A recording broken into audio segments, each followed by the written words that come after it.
Welcome to the final lecture. It's about to get over, so thank God. So we are now going to talk about the cake cutting problem, right? I very roughly hinted at this problem in the previous discussion. Now we are going to solve the NV-free cake cutting problem. And not only are we going to prove the existence of NV-free divisions, we are also going to look at algorithms for finding NV-free solutions. Okay? So again, there will be some dialogue between CS viewpoint and econ viewpoint here. Okay, so just to remind you of the problem, we are given this resource, heterogeneous resource, very complicated resource, different parts look very different to different agents, right? And we have to divide it fairly among agents, and their preferences, like I said, could be very different from each other. Right? They value different parts of the resource differently, very unlike each other possibly, so you have to satisfy everyone. Okay. So first of all, just conceptually, why is cake cutting problem interesting? Why is it non-trivial? Right? So again, imagine we have these three agents or players or kids, right? And this is again, to the best of my drawing abilities, a cake, right? If you just look at geometrically even divisions, right? You just divide it into thirds and give it to the agents, right? Would that be fair? Well, yeah. I mean, if the cake is perfectly uniform, right? All parts are indistinguishable from others, then maybe yes, right? But if the cake is heterogeneous and different parts are different and people value different parts differently, then it's no longer clear if you can do these geometrically even divisions. Right? Because suppose the orange person says, oh, I only like vanilla, right? So this part here. Blue person says, I'm happy with vanilla or chocolate, anything is good. And green says, I like fruits, so this part here. And if you instead do this division, hopefully everyone believes that it's not a fair way to divide this stuff, right? Right? Is there anything wrong here? Anyone wants to point out? Last person didn't get any fruits, right? Exactly, right? This person has preference for fruits. You didn't give them any fruits. This person likes vanilla, and you didn't give them any vanilla part. So this is the vanilla part, this is the chocolate part. Sorry, I didn't mention that. Like I said, drawing skills are limited, so yeah, you have to really imagine things here, right? But hopefully you shouldn't like this division, right? Doesn't seem like a good way to divide stuff, right? Instead, a better way to divide it perhaps would be this one, right? So you give the vanilla part to the person who likes it, right? They are happy with what they get. They don't envy the part of the other players. Similarly, the person who loves fruits, you give them this bit with the fruits here, and the rest of the stuff can go to the person who's okay with any of the stuff. Right? So now everyone is happy with what they have. They don't really envy what the other person has. Intuitively, again, I haven't made this any form, but intuitively this is what we want. Yeah? Okay? So this is why, I mean, you can't just divide stuff geometrically. You have to obey the preferences. You have to listen to the preferences. Fairness is with respect to the preferences. Okay? Right? So this is going to be, if you remember nothing from all this discussion, right? If you just want to remember one thing, it's that preferences matter. All the economic properties depend on preferences. Okay, so you should always look at that. Very funny, right? You do finance and you assume all investors have same preferences. Yes, because you have this underlying unit of money. I guess that levels things up. But here you don't have money. You have this very complicated resource that is valued differently by different people. So yeah, if we do allow money in some of these problems, as someone was saying, options yesterday, then that somewhat levels the playing field, and you can do richer mechanisms in that space. You can get truthfulness and all the other nice properties, welfare, etc. Okay. But without money, it's bad. Okay, cool. So here is now finally the much anticipated model for cake cutting. Okay. So first of all, depressing news. I'm going to call just this 0-1 interval as my cake. So it's not going to be any real cake. This is the mathematician's cake. Okay. This is the resource that we are going to divide. Okay. It's very boring 0-1 interval. We have n agents, 1, 2 up to n, and I'm going to define a notion called a piece of cake, which will refer to any finite union of subintervals of this bigger 0-1 interval. Right? So anything like these blue rectangles combined. The Right. entire thing is also piece of cake. Sorry? The entire thing. Entire thing is also a piece of cake. Any finite set of connected intervals is what I'm going to call a piece of cake. Okay? Why am I not looking at infinite stuff? I won't need it. Okay? So we'll just stick to finite number of connected intervals. That's going to be good enough for us. Okay? All right. So how do we specify the preferences of the agents? Right? We are going to specify the preference using something called a valuation function. For every agent I, there's going to be a valuation function v sub I. And this function will assign a non-negative value to every single possible piece of cake. The piece of cake is a continuous variable, right? No, piece of cake is just, so any union of such finite number of disjoint intervals is a piece of cake. Right. But is like the number of such subintervals is continuous. Yes, yeah, it's a large number, and the valuation function should be answerable to every single piece of cake. Every possible piece of cake that you can identify, it should give me a non-negative number for that. Yeah. Okay? Right? Okay. Yeah. I came in late, but I was just wondering, how the fraction of the total thing which each agent gets is. So we are not just looking at the fraction anymore, because like I said, different parts could be valued very differently. So it's not just the geometric length that is important, but how you see that part according to your subjective value function. And each agent Has its own way of looking at the cake. So all of these VIs could be, your VI could be very different from mine. So is this VI additive over these unions? Yeah, I'll specify those in just a second. Yeah. Although the length might be the same, the subjective utility you derive out of it. Exactly. The value you ascribe to it could be very different. Exactly. Right? Okay. So again, it's a very complicated function, right? It's very abstract, seems like a very tricky thing to work with, right? Very rich object. So we are going to make some assumptions to get some more structure in the problem, and as was hinted, we are going to assume additivity property, which says that if you have two disjoint pieces x and y, or think of two disjoint intervals x and y, then your value for the union is the sum of value for x and value for y. Okay? So your value adds up across the different subintervals. Fairly natural assumption. Okay. For example, so pictorially, if you're looking at a piece of cake which is these two blue intervals, then your value for this union is value here alpha plus value here beta.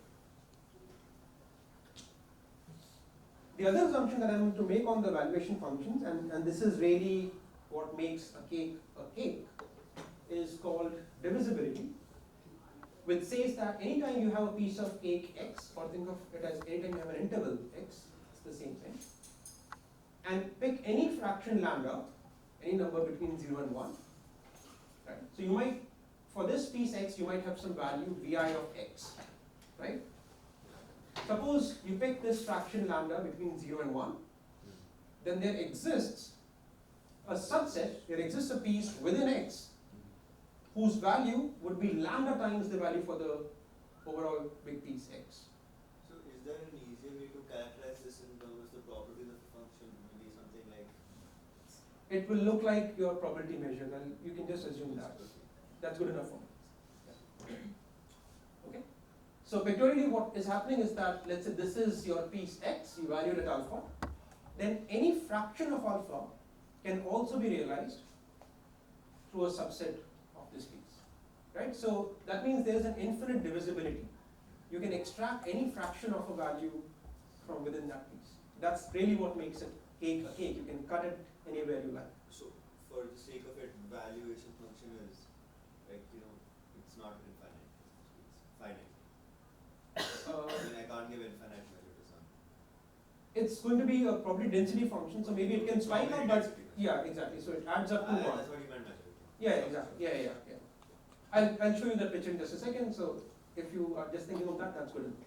Okay. So if your value for the big piece is alpha, then you can recover any fraction lambda alpha from a smaller piece within it. Right? That's what is called divisibility. So I'll assume that your value function vi is additive and divisible. Another somewhat non-essential property, but it's just going to help me keep the slides clean, is normalization. So I'll assume that for every agent, fix an agent I, its value for the whole cake, 0, 1, is 1 unit. So you might value within the cake, you can value different things differently, but if I give you the whole cake, then you derive 1 unit of happiness. If you give me the whole cake, then I derive 1 unit of happiness. Yeah? Are you now come up with some representation theorem for VI? No, but I can just give you an example of VI, which is good enough for my purpose. It's always going to be like this. That's what. That's good enough, yeah. No, but you can't prove that such a FI always exists. I'm going to assume that I'm given these FIs as part of my input. This is part of my input here. No, that's right. But if your VI were to satisfy those 3 properties, Yeah, I'm not proving the converse, exactly. I'm just saying but it's probably good enough to look at this class, and it has the divisibility and additivity properties. It's probably true, right? Or It is true, but again, But what do you yeah. some nice that's the conditions? meaning. Like you can imagine we had be very spiky and then this doesn't happen. True, but This continuity and yeah, again, I just want to not bother with all those measured theoretic annoyances. I'm happy if you just think of them as these probability density functions. That's good enough for me. You know, when we come to the algorithms, you'll see that it wouldn't matter, right? It's So just yeah. easy result to show. That's why I'm wondering why. Okay. Too late. Yeah. Okay. Okay. So you may have all seen probability density functions, right?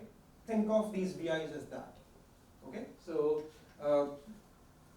for every agent I, you can specify its preferences using a function like that, and the value for a piece of cake is just going to be the area under the curve of this function. Right? Just like you measure the probability of events, it's very similar. So just keep that picture in your mind. That's going to be good enough, right? Okay, the formal term for this thing is called the value density function. We don't need to know that. We'll just work with VIs. Okay. So basically, for any piece of cake x, you have this value vi of x, and VIs have this additional property of additivity and divisibility. That's all we need. Is the model clear to everyone? All right. Cool.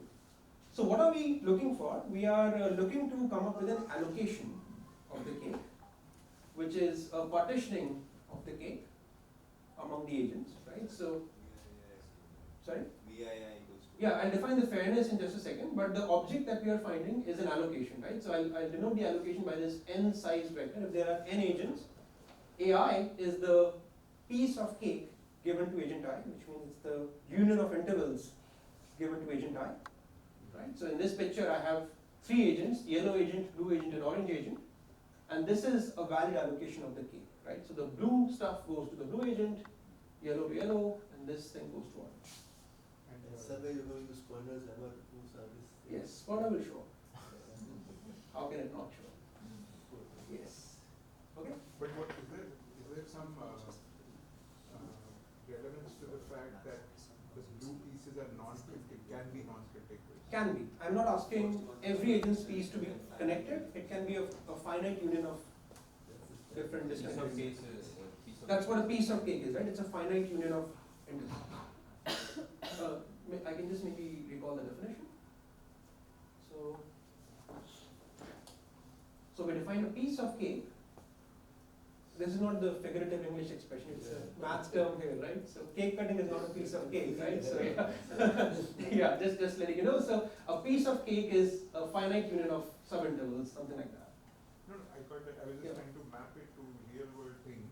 Okay. Like if an agent gets whatever share it gets, Yeah. whatever allocation it gets, Yes. why would they be discontinuous? Non-contiguous. So they could be a Which would piece of any land. money, land. I could give you a plot here and a plot in Dwarka and a plot in Pitham. You may not like it, but this is an allocation. I'm not saying it's a good allocation. I haven't defined the goodness yet. Right? But this is an allocation. Why not, right? So,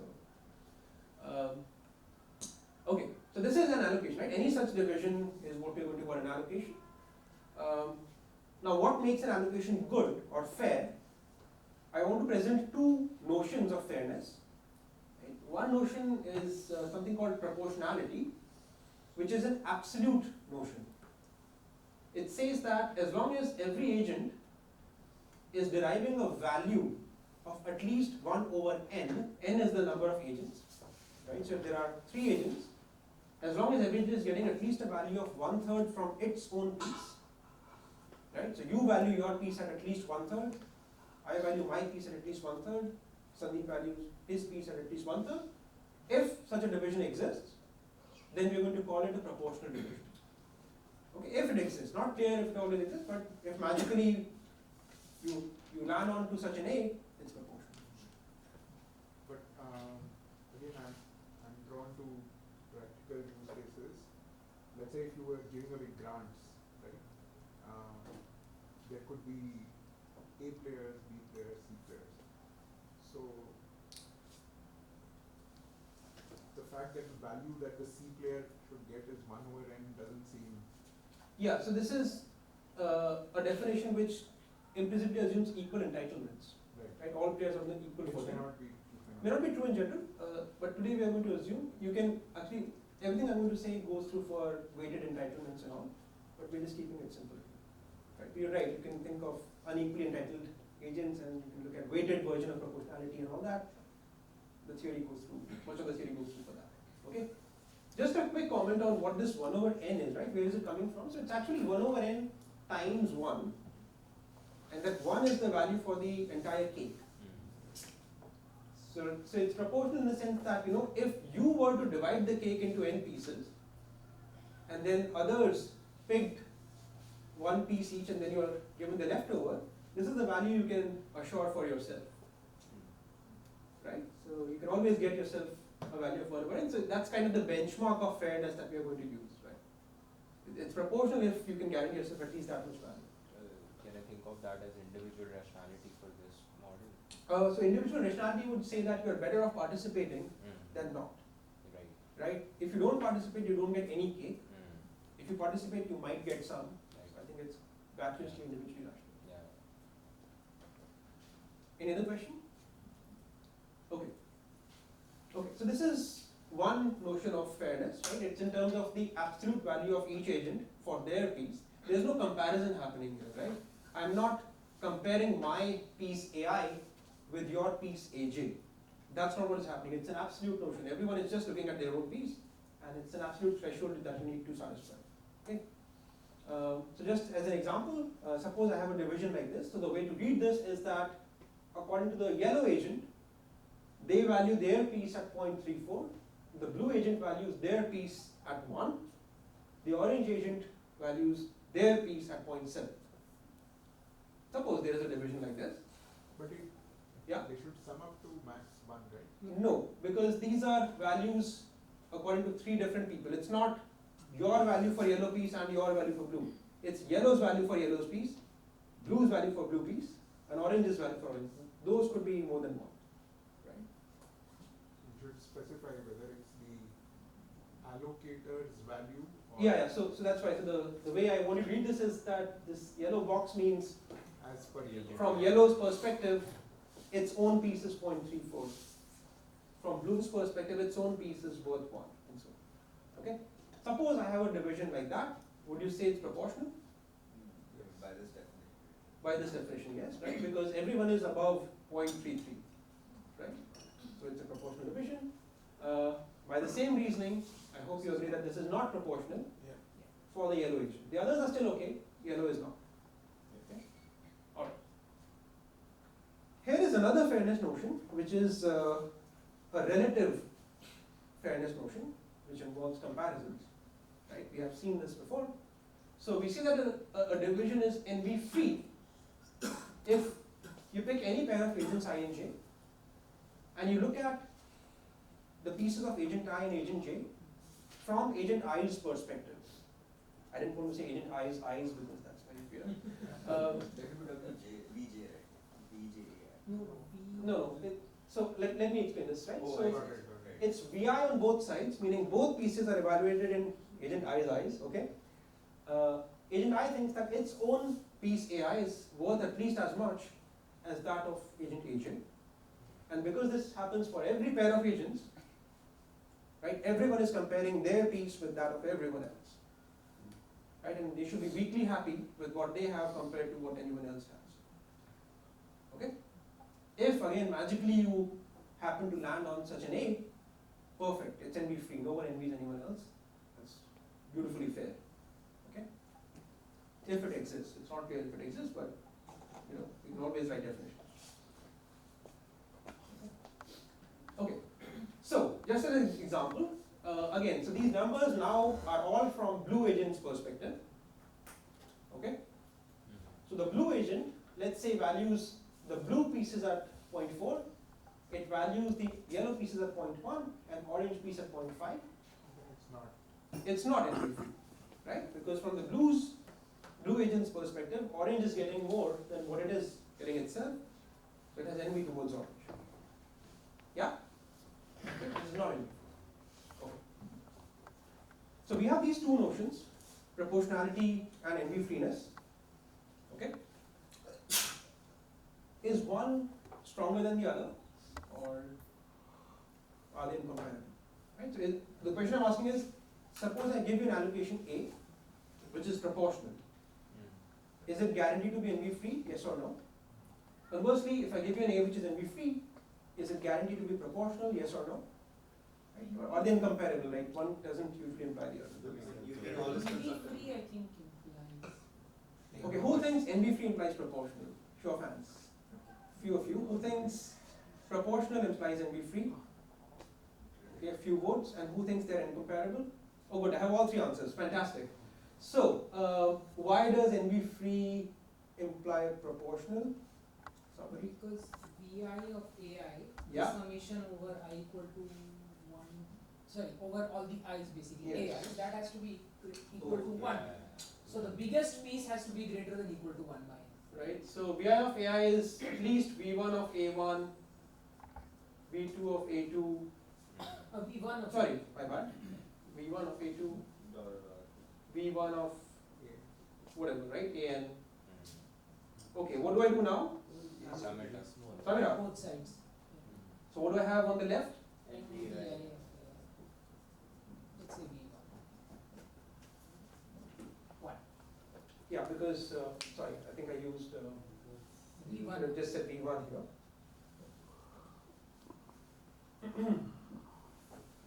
Okay, so this is V1 of A1 plus A2 plus A3 plus AN. By additivity, this is the value for the entire cake, right? So V1 of 0, 1, right? It's an allocation, right? It's a partition of the whole thing. So this is 1. That means V1 of A1 is at least 1 over N. So it's proportional. So anytime you have an envy-free division, it better be proportional. Okay. Is the converse true? So if I have a proportional division, is it guaranteed to be envy-free? If Vi is equal to 1 by n, if each agent values, no since we are at,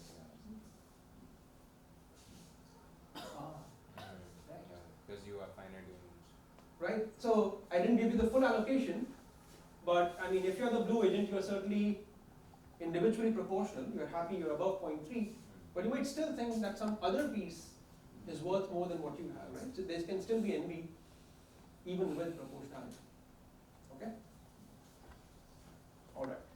So it looks like envy freeness is a stronger notion. If you have envy freeness, you have proportionality, but the converse is not true. Okay? Cool. However, for two agents, these are the same properties. Now, for this envy freeness, it is to the union of AIs has to be the whole cake. Yeah, that's how I'm defining an allocation. That Yeah. you can't have a sub-allocation. You can have that, yeah. Then you would lose the property. This relies on the fact that the summation was equal to 1. Right. Yes. That helped, I guess. That helped, yes. Yeah, I mean, I can maybe put in a dummy n plus 1th piece here, Yeah. and if I don't envy the dummy, then it's still okay. For two agents, they are equivalent, right? For two, they are equivalent, exactly, right? For two agents, okay, this is a summary. So for two agents, any proportional allocation you can verify is envy free. NV free obviously is obviously always proportional, right? But for 3 or more, NV free becomes a stronger, more demanding notion. Okay? So if we have to come up with algorithms that are fair, it's actually better to start with a weaker benchmark of proportionality.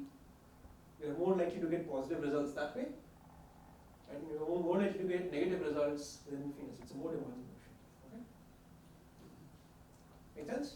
Yeah, no, but I guess whereas the NV freeness, you can maybe achieve by not giving the whole cake, but by giving. You can give everyone nothing, Yeah.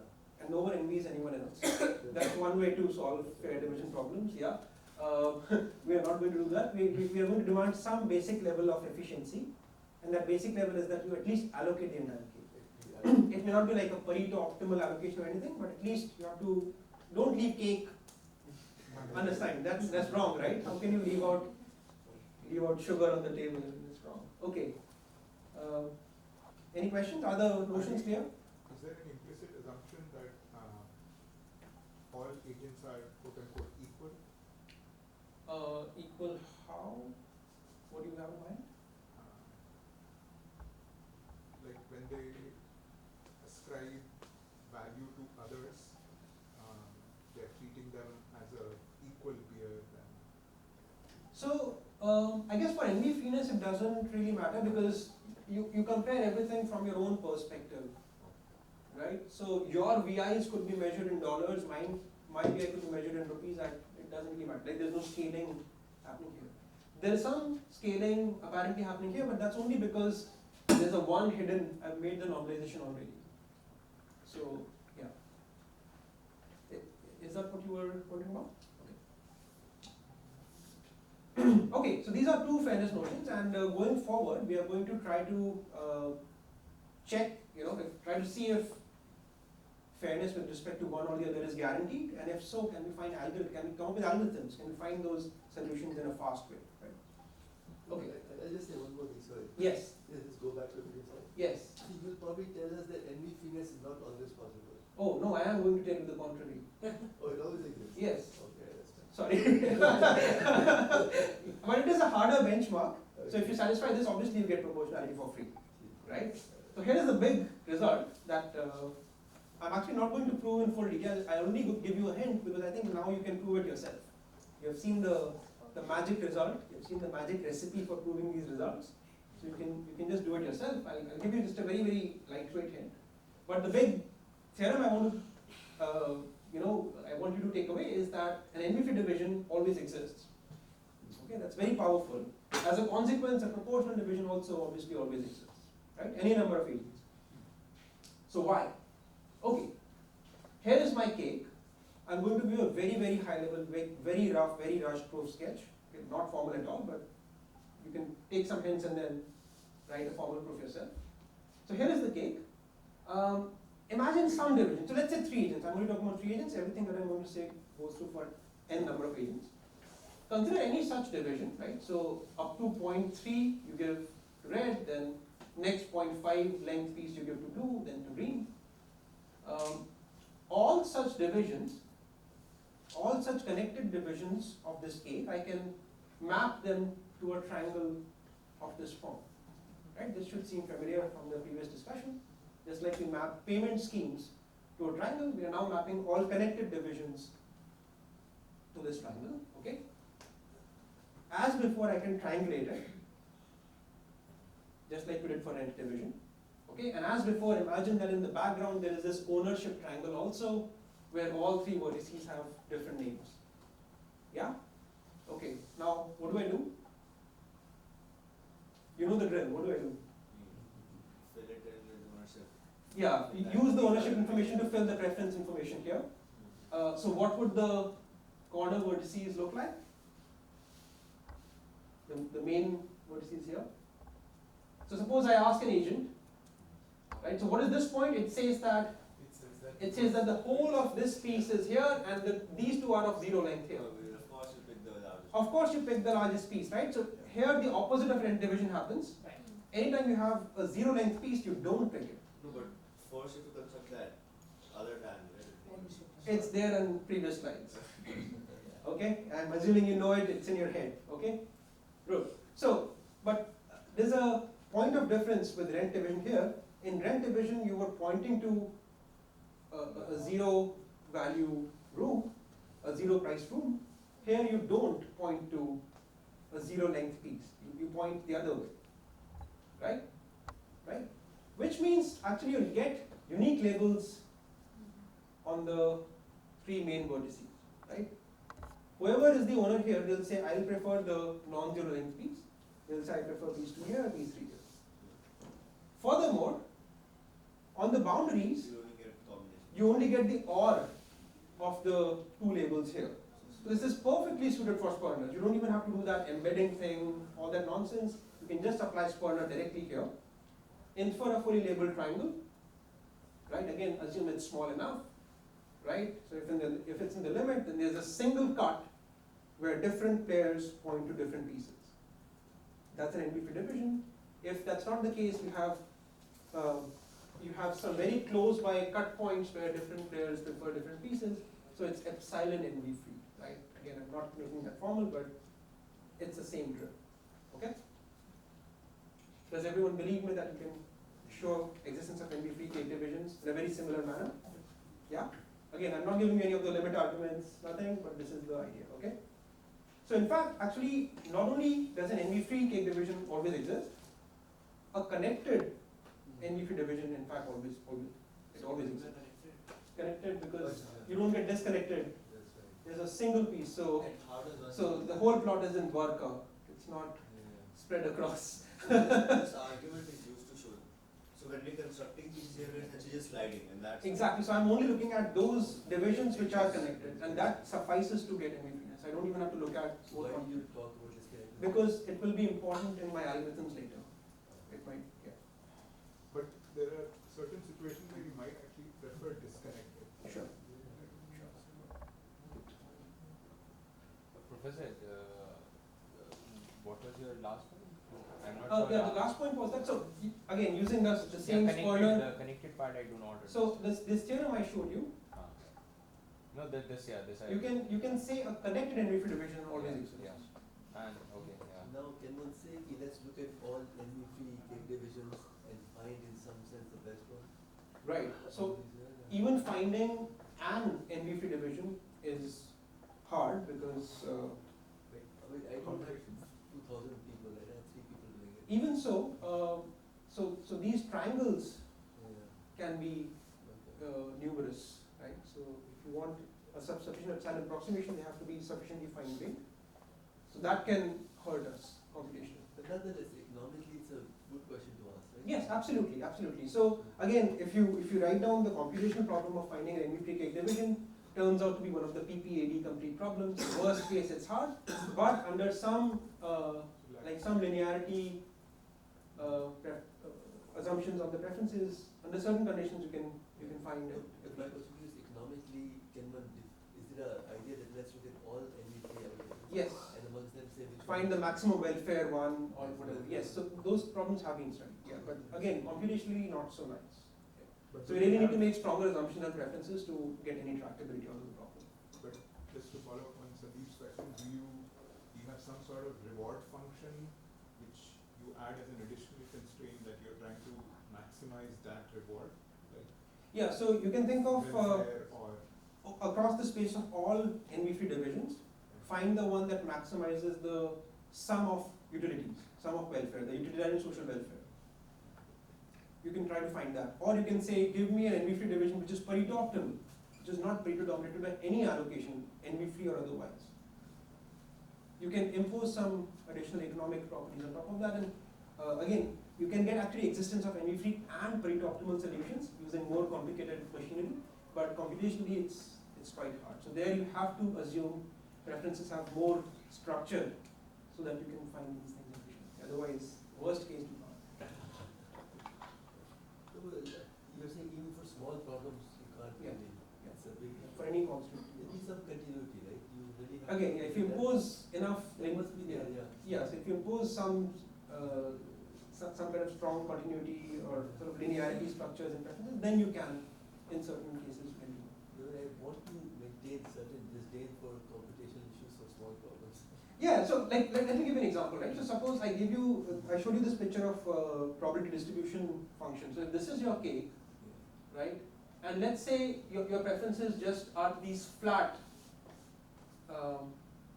they just look like these, your density function has this flatness structure. So if there aren't too many such breakpoints, you can do it. Yeah. So these are easy to handle, but arbitrary ones are not. So those are only good for existential results. You can do algorithms here. Formulate, optimize. You can do APs. And do they computationally and time complexity kind of get blow up with n in the number of agents Yes. in the million? Because you can imagine that the 4-dimensional version of this triangle would be a tetrahedron. So the number of such triangles scales exponentially with dimensionality. So dimensionality is the number of agents, so it hurts you with more. Okay, cool. So this is as much of a hint that I'll give you. Rest of the proof you should complete on your own, right? So the broader comment I want to make is that Sperner's lemma is an existential result. It doesn't give you a fast algorithm for finding that fully labeled triangle. And as a result, we can only show existence of NB-free divisions, right? At least under general preference models. Okay. So now we can ask, okay, but what about algorithms, right? If I want to find fair solutions algorithmically, how do I do it, and under what conditions can I do it? Okay. So that's the part that we're going to talk about a little bit in the remaining 15-20 minutes. Okay. So first of all, so when we talk about algorithms, right, I need to tell you what my input is, right? What is the input in a cake cutting problem? It is the cake, it is the n pairs, and it is their preferences. How do I write down the preferences? The matrix. Well, the preferences were specified by this very complicated valuation function, right? That function is answerable to every piece of cake, every finite union, and there can be uncountably many of those. So it's a very complicated object. I cannot write it down. You're only evaluating in this triangle sitting in finite points, right? So just note that. Yeah, so that's kind of what I'm going to do. I'm not going to write down the input at all. I'll measure the resource requirements of the algorithm in terms of how often you have to probe the valuation function. So you're assuming oracle access. I'm going to assume oracle access, and I'll measure the efficiency of algorithm in terms of how many oracle calls you have to make. Right? So that's the query model that we are going to assume, because we can't write down the input. So it's so let me specify what the oracle model is. Sorry, something what you asked? Yes, if there's a density function existing for each agent. Yeah, let me give you the queries and hopefully it will answer the question. Okay. So I'm going to allow the algorithm to ask questions about the valuation function to this oracle, and I'll specifically allow two kinds of questions to be asked. Okay. The first question is an eval question for agent I, and I'm given two parameters x and y. So if the algorithm says eval sub I x comma y, the oracle returns agent I's value for the piece enclosed between the points x and y. So the algorithm for any agent, it can ask, okay, how much does agent I value this bit of the key? Tell me the value for it. Right? And then the oracle faithfully gives you that number. Right? There's no noise, there's no error, nothing of that sort. Okay, so this is one type of question the algorithm is allowed to ask. Okay. There's another question that we are going to allow the algorithm to ask, which is a cut question.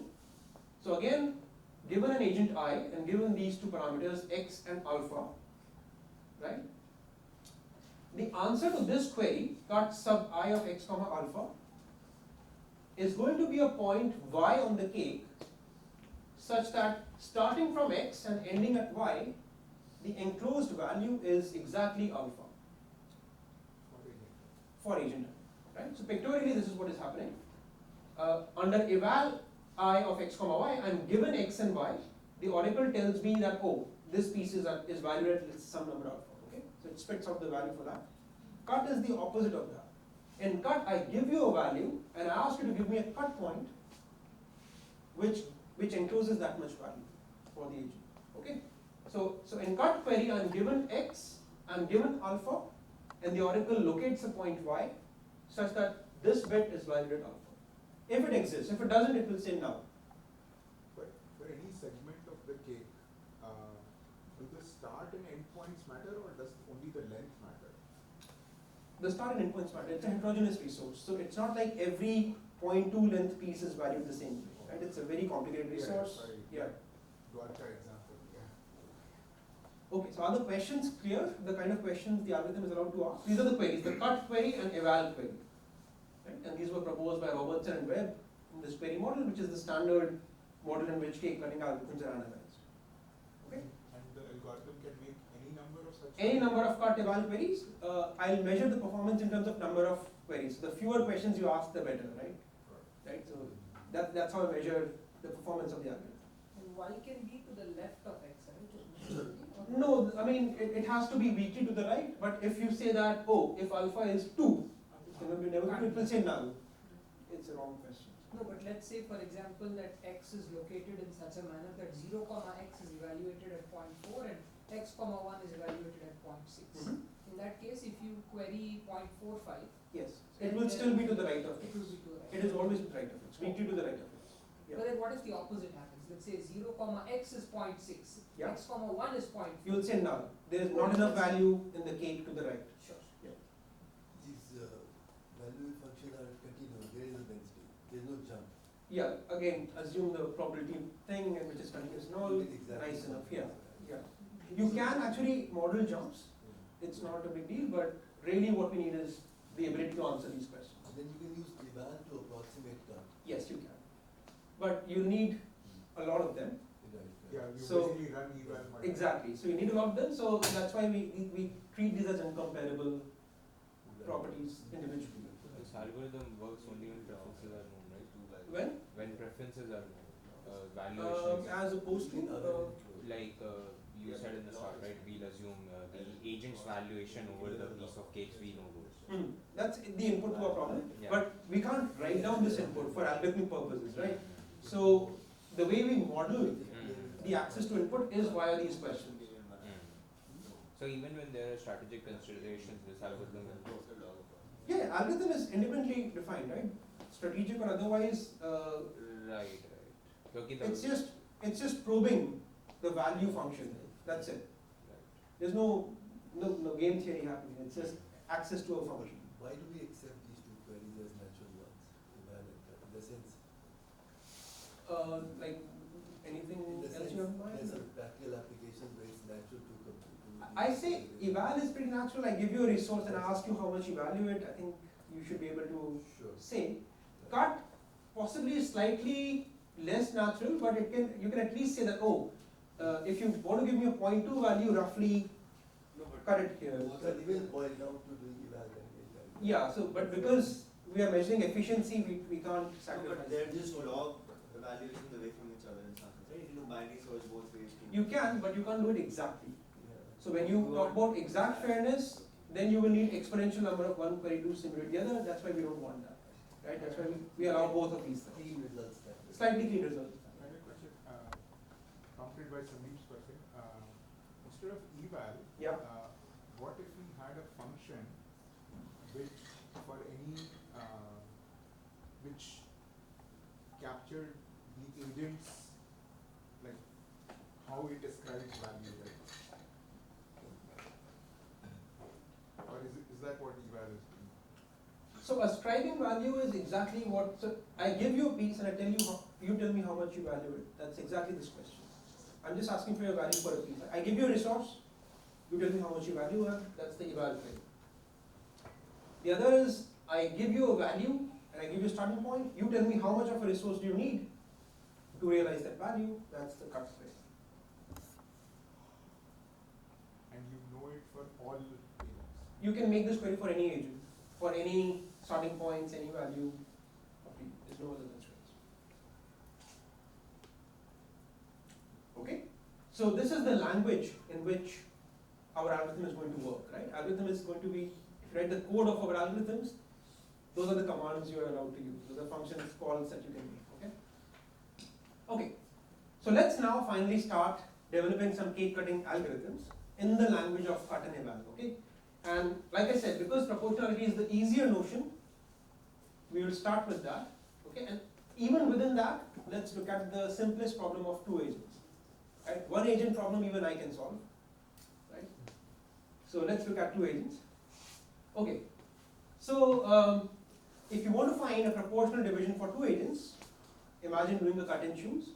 Can we do cut and choose in the language of eval and cut queries?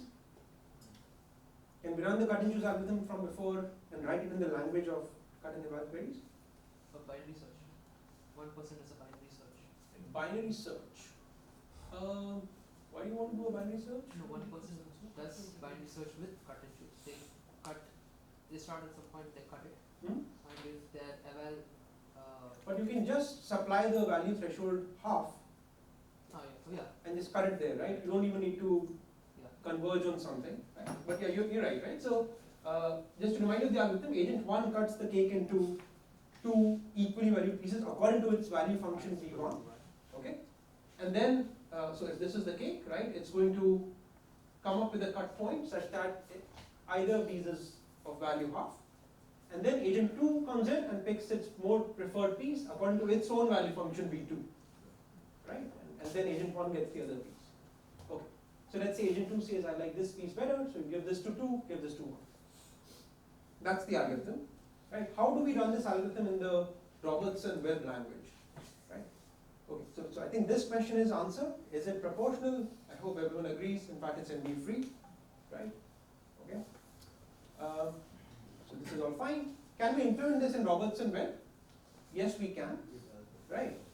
So first you issue a cut query for agent 1 starting from 0 point, and you look for the point until the value enclosed is half. That's going to be the answer to this point here, right? So that's the y point, okay? And then you ask agent 2 to evaluate the stuff between 0 and y. If that is above half, you pick this for agent 2. If that's below half, you pick that for agent 2, right? Because you know the values add up to 1. So very interesting. In this case, agent 2 always has an advantage, right? Seems like, right? Agent 2 is getting at least half, agent 1 is getting exactly half. But again, as was being hinted, you can try to game the system. If you know the other person's preferences, you can push the cut point just enough so that you know that, oh, they'll still pick that piece, but I can myself get more than half. So if you know the preferences, agent 1 can game the system a little bit. No, but in that sense, they can also then see, because if you don't cut it half, and you say, okay, I'll cut it in a way so that the other person gets half. Is that what you're saying? Just half plus epsilon, so that you know that they are still forced to pick a piece, but you get more than half for yourself. You are implicitly running out of queries about the other person then. Yeah, so you need to know something about the preferences of the other person. You may or may not, right? Is that a fair assumption? Do in the real world people know about other agents? I mean, if it's twins playing this game, I think they know each other. No, but for the more than 2-player game, Maybe, it's I thrown. guess that's ends up happening. Okay, sorry. For agents greater than 2, Yeah, then it gets complicated. it gets complicated, right? The more agents you have, the harder it is to know everyone's preferences. So I guess it becomes more stylized. But if you know the other person well, if it's a close friend or someone who you know really well, you can game the system, right? But then the idea is that the other person also has the But they have no choice. Then it's down They only who have to plays pick. first. They don't determine exactly. The cutter might have an advantage, right? They still are forced to pick the half plus epsilon piece, but then you can get a lot of value for yourself. So yeah, there are advantages to being the cutter if you One know the other person. thing could be like they do blinded cuts together and they both cut simultaneously, but they are blinded to the cuts. Right. So then they I guess, yeah, I mean, you could try to level things up by maybe tossing a coin as to who is the cutter and all. Yeah, but I mean, we are happy with everyone being above half. We are not happy with how much above half people are. That's getting to NB freeness, and we'll talk about it later, right? So, yeah. Okay. Okay, not later, in 2 minutes. We are almost, sorry, maybe another time. Okay. So, right, so here is one theorem we can prove for two agents and NB free proportional cake division. You can compute it using 2 queries. A very fast algorithm, okay? Alright. Here is another algorithm which actually can find you a proportional division for any n number of agents, not just 2. Okay? So here's how it works. It's an algorithm in which you can imagine that there is a referee who's moving a knife from the left point gradually towards the right. Okay? So let me just show you the picture. So imagine this is the cake, this is the knife. So imagine the referee is sliding the knife from left to right. And as soon as, for any of the n agents, the left part is of value 1 over n, you shout stop, How do and you the referee resolve- will stop. How do you resolve ties? Anyone, doesn't matter, arbitrary, right? So you shout stop, and then you give that piece to whoever shouted, and you kick out that agent and kick out that piece, right? And then from that point onwards, again you resume the game with n-1 agents. Again, look for who values the left bit at 1 over n, 1 over n minus. 1 over n, because that was your goal initially. You wanted everyone to get a value 1 over n. So as soon as for someone that value is reached, they put their hand up, you stop moving the knife, you give them the piece and take them out. So it's 1 over n minus 1, but the size is n minus 1 by n. So Yeah. You can think of it that way, but we just Yeah. use the 1 over n threshold, that's easier. So you have to show now you won't stop. Yeah, I have to show that there's enough value left in the system, for everyone to. and there will be, because the reason you don't shout stop, suppose you don't shout stop, that means this value is at most 1 over n for you. In fact, strictly less than 1 over n for you. That's why you didn't shout. So that means you have enough value left here, and that holds at every iteration. That's morally the proof. Okay, I'll just show you some pictures. So suppose there are 3 agents. So yellow shouted stop here, you give this to yellow. Blue shouted stop here, give this to blue, give this to orange, right? And you can convince yourselves that So this but how do you do this in multiple dimensions? 1 over n. I mean, you do exactly the same thing. So I can actually, If you to cut a piece of glass, If the cake was. yeah, You map it to cake 0, is an R2. oh no, this is my cake. That's why I told you this is my cake today. But And you can cut your cake in a But manner that's a one-dimensional thing. you can, Think of L's and yeah. So if it's an R2 and you don't just stick to these guillotine cuts, right? You do like these vertical cuts, then it becomes a more involved problem. But if my cake is this very boring 0 over interval, then I can do it. but if in this case, for example, the blue Go ahead, go ahead. the blue bottom left top right. said stop after the point is Yeah. So when I was moving this way, yellow was the first one to shout stop. yeah. So I give this to yellow and kick out yellow. Then blue's Then I start moving the knife. but And blue- then as soon as it reaches here, blue says stop. That means blue's value for this bit here, the gray bit here, is 1 over 3. but what oh, So as soon as somebody's value reaches 1 over n, they should shout stop. So now if this was a amoeba shaped structured cake in 2 dimensions, I can still do this. You can still do it. You can project it to 1 dimension and do it. And you'll still get guaranteed fairness. Yeah. You get guaranteed fairness. Yeah, but depends, right? So suppose, Only on the utility of that one projection you can see, not. So you still got a split that is fair. But Just clap on my behalf. yeah, we do it right. I mean, I won't take too much more time. I'll just wrap up. And I can share these slides on the course webpage. Okay. Okay, but is everyone okay with why it's proportional, why it works and all? Yeah, any questions about that? Okay, so this is what happens with 3 agents. You can imagine the same happening with n agents, So okay? the heavy lifting of the proof is just, existence with enough. Yeah, existence again is enough. And why can you do it efficiently? Why can you do it using cut and eval queries, right? That's also something we need to argue. So I'm not going to argue why it's proportional. I hope everyone is convinced, right? So the reason you shout out is because you value the piece at 1 over n. And whoever is left in the last round, they get something that is at least 1 over n value to them. This doesn't even need eval in that sense, it just needs cut. It just needs that. Yeah, exactly, right? That's So why the value is- exactly. So you can just do that. What is the query complexity? You can actually do it in order of n squared many queries. This is something I'm not going to do, but I think what you would do is you would first ask everyone where's your 1 by n. exactly. Then you take out the first guy Exactly. and then it becomes an n That's minus it. 1 agent. That's it. So you don't have to run this sliding knife method.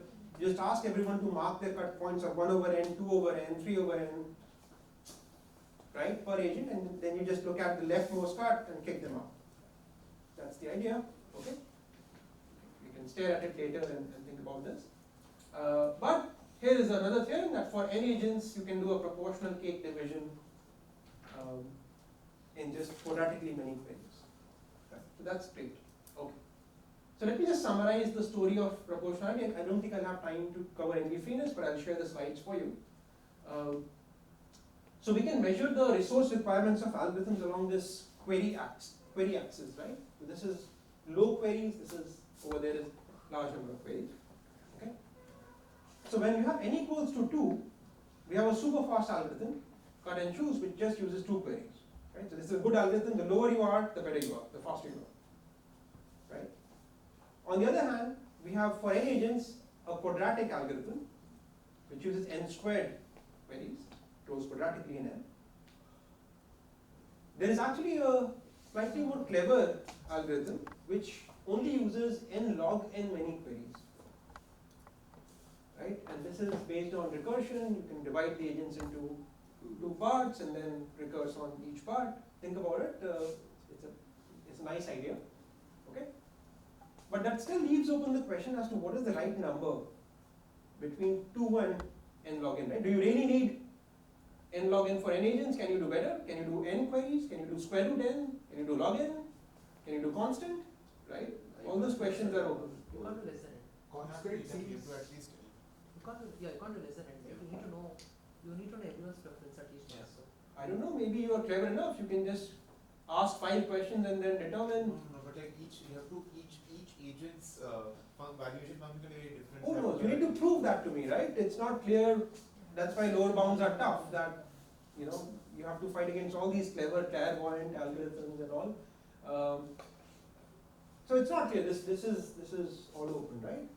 But you can show, and this is a very beautiful construction in the paper of Edmonds and Proust. I recommend reading this paper, very, very slick result. That in fact n log n is tight. Okay? So in the worst case, if you have n agents, there exist constructions, there exist valuations where any proportional algorithm will need at least n log n many queries. You can't come up with a clever algorithm that can do better, right? Any algorithm will take that much resource. Okay? Reminiscent of sorting based. Exactly. Comparison. Very, very reminiscent of sorting based, right? So n log n is the clear threshold. There is something that can achieve n log n and you cannot do better. So the very precise understanding of query complexity for proportionality. Okay? Make sense? Okay. So now, They call this cake cutting is not really a piece of cake. yes, yes. It's That's literally, clear in this is the title of the paper. That's what I'm saying. I'm not making all of this up. It's a, cake cutting is like real, a technical term. Piece of cake is a technical term. None of this is made up. Okay, so this is the story of proportionality. I wanted to also tell you the story of NV freeness, right? What happens for 2 agent NV free divisions, 3 agent, and so on. I don't have time for it, so I'll just skip. But you can look at the slides for that. But let me just give you the story of NV freeness anyway, and then I'll shut up. Come on. Okay, this is the story of NV freeness. So again, for 2 agents, we know that the cut and choose algorithm, because proportionality and NV are the same notions, so you can do 2 queries, right? What I didn't tell you, and this is a very slick algorithm, for 3 agents, you can do NV division using some small 2-digit number of queries. But isn't that weird that for something which was less strict, it was n log n, and here This is n equals to 3, it's not general n. but Right. for n equal to 3 for proportionality it was N squared, 9, order 9. so but this is a stricter notion. This implies that. Yes. No, with 9 It's an order, it's a big O. Double Yeah, digit. it's a big O, yeah. So I think really we are talking about asymptotic, so really it bites us for general. Okay.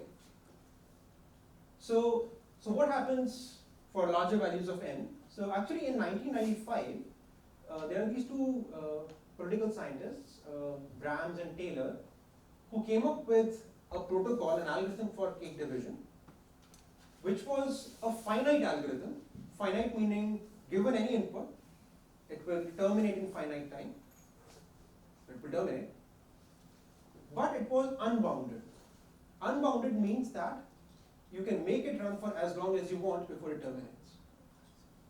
So you give me a number, I can cook up some weird valuations and make their algorithm run for that many steps. So it terminates, sure, but there's no agent-dependent bound on the number of steps that it takes. It's just sort of a fixed algorithm that they propose, right? For this algorithm. I see. But in fact, that was the only algorithm at that time. Right? It's 1995, pre-Google, right? So hard to imagine. Okay, but this is the state of the world in 1995. Then for many years, people were working on this, but there wasn't any real progress. And then in 2009, someone showed that any n-agent cake cutting problem, there is a lower bound of n squared. For NV NV-free cake cutting. What does that mean? It means that any NV-free cake division algorithm, in the worst case, In the best case. in the worst case, in the worst case, it will always require n squared queries. Right? So if you try to solve it across all instances, there will be scenarios where you will need at least n squared, possibly many more. But certainly you cannot beat n squared, no matter how clever you are. Right? So there's an omega of n squared bound. Right? But that still tells us something, because we know that for proportionality, n log n is the right number. So that lower bound tells us that NV-freeness is a strictly harder problem in terms of queries than proportionality. Right? For NV-freeness, you cannot do better than n squared, you may have to do much worse. Proportionality, you can do an n log n. Do we have n square algorithm? Good. So the best algorithm we have is this one.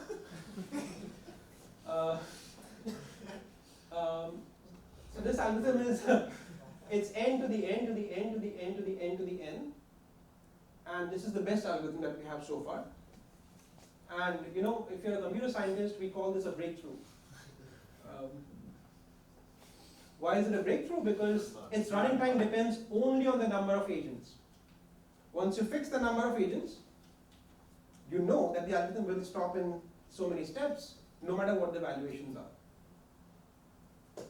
So it's not unbounded like Brams and Taylor, it is bounded in terms of this bound. So if n equals to 3, well, good luck calculating that. Even with 2.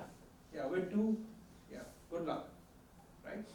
And this, I'm not making it up, this is the best algorithm that we have so far. How Okay. does one get something like that? So there's like layers of recursion. Yeah. Recursion, that too, of your Yeah. form, right? So there's a bit of a gap.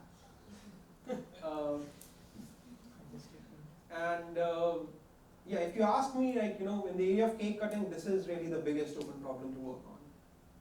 If you can either improve the lower bound or bring down the upper bound, that would be amazing. You have no Really. clue on what the belief also is, right? I mean, what do most people believe? Is the lower bound So time? I think, including, I talked to some of these folks, so you can possibly bring down the upper bound, you can shave off the cover by a little bit. But I don't know if there is a better lower bound, I don't have very strong intuition on that.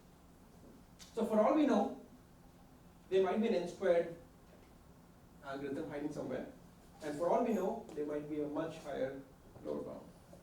Okay, so this is one of the biggest open problems that one should think about. Okay, all right, any questions? Okay, so this is all I had to say. Thank you very much. It was a pleasure talking to all of you, and I'll put all of these slides on the post.